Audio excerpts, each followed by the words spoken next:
a summary of some of the tax provisions. Now, what they ended up doing here is they ended up breaking these tables. So up top here, you're going to see a table. For example, table 1, it says deficit reduction. So this is the first one right here. And then they have prescription drug pricing and reform. Right here's the second table. And then they have Affordable Care Act subsidies. That's the third table. And then they have energy efficient items, energy security, whatever this is. I tried to go through the law and put in what code section it applies to, and if there's any new code sections that are being added.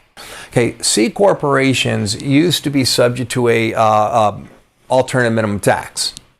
The Tax Cuts and Jobs Act ended up repealing it after 2017. They ended up lowering the highest C corporation tax rate from 35% down to 21% flat rate. Okay, now prior to the Tax Cuts and Jobs Act, if you were a C Corp, you would would calculate your regular tax, compare it to your AMT, and pay the greater of these. Okay, so going over here to my a C Corp, you'd end up calculating, like I said, the regular tax liability. Okay, and let's say that's $20 million, and then you calculate your alternative minimum tax, and let's say that the alternative minimum tax is $18 million. Okay, now in this example, the regular tax exceeds the AMT, so you don't pay the AMT. But what if the AMT amount was actually higher? Okay, so let's say this is $23 million. Okay, so what happens on your tax return on the Form 1120? You would pay the $20 million here, but then you would pay an additional $3 million. This was called your AMT. That would get you up to the $23 million. So you pay this excess amount. Okay, now any AMT that you have right here, this number here, this was allowed to carry forward as a credit. The entire amount. And to the extent your regular tax is greater than the AMT, you could utilize the credit. So the government was just holding your money, earning interest on it. Well, they ended up repealing this for tax years after 2017.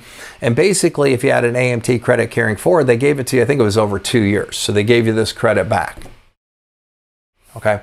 Well, they are now to generate revenue, bringing in a new alternative minimum tax of 15% of corporations based on financial income. It says it's going to apply to corporations with $1 billion or more in average annual earnings in the previous 3 years. Okay, that's not my client. So here's what I'm going to tell you. Okay, there's a new code section, this is going to all apply under code section 55, but they're going to have a new code section 56A that's going to be dealing with applicable financial statement income. So it's going to be based on applicable financial statement income. That's going to be defined under this code section 56A. Okay, I'm going to tell you something. I'm not going to go spend time learning this because it's not my client. That's what I always tell people. I know enough to be dangerous. There's law changes, but if it doesn't apply to my client, I don't go learn the new law just to learn it. I love taxes and I love everything I do, but I have a life too.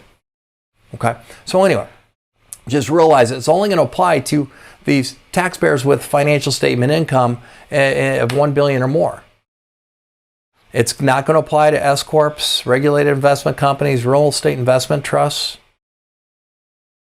Okay, they're going to have adjustments to financial statement income, and I'm not going to cover it. I'm going to skip over that. Now, over on page 32, the next page, says the additional tax would equal the amount of the minimum tax in excess of the regular tax. That's what I showed you here, plus the additional base erosion and anti-abuse tax. Okay, they're going to allow NOLs to offset it, 80% of it, just like you do for regular tax. Okay, it says domestic credits would be allowed to offset 75% of the combined regular tax and AMT. In general, if you have a general business credit, you can use the credit to offset 100% of the first $25,000 of your tax liability. Any liability above and beyond it, you can use it to offset 75%. That's what that provision is. And if you pay this AMT, it says it will be carried over as a credit, AMT credit carry forward to future years. And it's going to apply to taxable years beginning after 2022. Okay. Most of the provisions that are listed in the summary will begin after 2022. The problem is the summaries don't give a lot of the detail about the effective date. Okay, so if you pull up that separate PDF of the actual law and do a search for this For example, the section, where it says section right here in black, I'll highlight it real quick and then unhighlight it. That one, 10201, that is the Act section. What I try to do is give you the Internal Revenue Code section of these two. And that's what I wrote in red. So anything in red is what I put down. Okay, so this next provision right here is a new code section 450I. And what they're going to do is impose a 1% excise tax on the purchase of stock by publicly traded companies. Okay, once again, I'm not dealing with publicly traded companies. All right, it says the amount subject to the tax would be reduced by any new issues to the public or stock issued to the employees. The tax would not apply if repurchases are less than $1 million or contributed to an employee pension plan or similar. And it would also not apply if any repurchase is treated as a dividend, because that's going to be taxable. Okay. Any amount you pay excise tax is not deductible, and this applies to repurchases after 2022. Okay, these are some revenue generators to pay for everything else. Okay, the second table, table 2, was dealing with prescription drug reform.